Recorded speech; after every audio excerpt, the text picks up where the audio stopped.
जी, तो Donald Trump साहब China finally पहुंच गए हैं और अब मैं आपको ये बताता हूं। आप जरा अब ये सर सीन इमेजिन करें कि दुनिया का शायद सबसे ताकतवर जो आदमी डोनाल्ड ट्रंप जिसका नाम है वो चीन के अंदर लैंड करता है और उसके साथ कौन कौन है मैं आपको बताता हूं। उसके साथ एलॉन मस्क है जो दुनिया का अमीर तरीन शख्स है, लैरी फिंक है जो दुनिया की सबसे बड़ी जो इन्वेस्टमेंट कंपनी है ब्लैक रॉक उसका मालिक है, और साथ में एनवीडिया के लोग उसके सीईओज और बड़े बैंक्स के जो सीईओज हैं वो भी साथ उसके लैंड करते हैं। यानी सीधी जुबान में अगर मैं आपको समझाना चाहूँ ना तो सर ये वो लोग हैं जिनके एक फैसले से पूरी दुनिया की मार्केट ऊपर हो जाती है और नीचे हो जाती, क्रैश कर जाती है।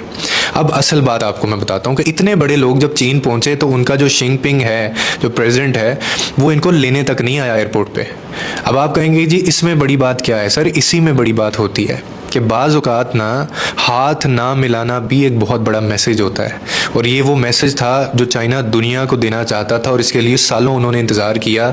वो ये दिखा रहा है कि अब हम वो पुराना चाइना नहीं है और हम ये जो अमेरिका है इसके पीछे अब नहीं भागते।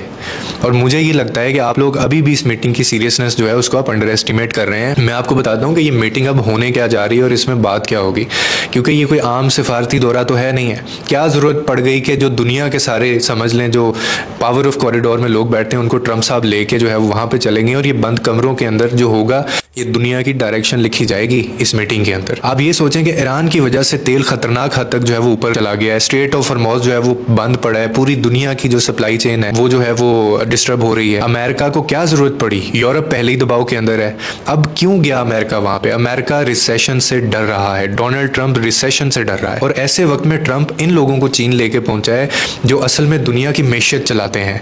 आप खुद सोचें, आपको भी ये बात समझ आ जाएगी कि ये लोग वहां पे चाय पीने तो गए नहीं है, ना इनके पास कोई कमी है इन लोगों के पास। यहाँ क्या बात होगी?